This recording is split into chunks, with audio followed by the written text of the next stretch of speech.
আমরা আজকে Maggi feast করতে চলে এসেছি আমার সব টিউশনের বাচ্চারা মিলে।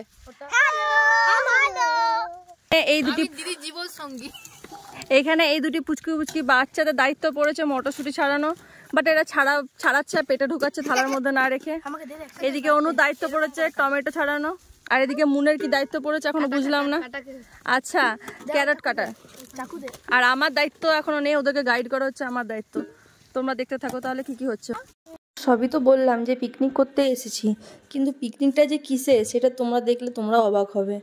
মানে কি বলবো, মানে কোনো রকম কোনো চাপ নেওয়া যাবে না, ওই আর কি। দেখে নিলে তো। হ্যাঁ, আমরা ম্যাগি পিকনিক করতে এসেছি, অনলি ম্যাগি। অনেক রকমের ভেজিটেবলস দিয়ে পরে আমরা ভেজ ম্যাগি খাবো। তো ম্যাগি বানানোর দায়িত্বে আছে অনু, আর আমি আর মুন হচ্ছি হেল্পার। আর দেখতে পাচ্ছেন এখন আমাদের রান্না হচ্ছে ম্যাগি।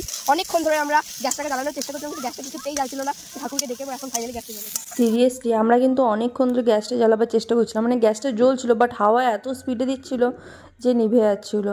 তো আলটিমেটলি আমরা অনেক চেষ্টার পর ঠাকুরকে ডাকার পর পেরিয়ে গেলাম। নাহলে ভেবেছিলাম হয়তো বাড়ি আবার নিয়ে যেতে হবে, বাড়িতে আবার করে খেতে হবে। তো যাই হোক, দেখে নাও কেমনভাবে কত সুন্দর করে আমার বোন বানাচ্ছে ম্যাগিটা।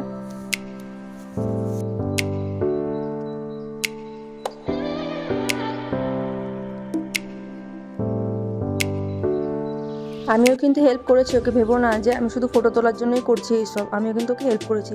তো যাই হোক, আলটিমেটলি আমাদের 5 মিনিটসে ম্যাগি একদম 50 মিনিটসে রেডি। 50 মিনিটস না, ওখানে মনে হয় পুরো একদম 1 আওয়ার লেগেছে বানাতে, কারণ হাওয়াতে যা ডিস্টার্ব করছিল। তো আমরা একে একে সবাই মিলে দিলাম, প্লেনকে বাই বাই করতে করতে আমরা একদম পেট পুজো সেরে নিলাম।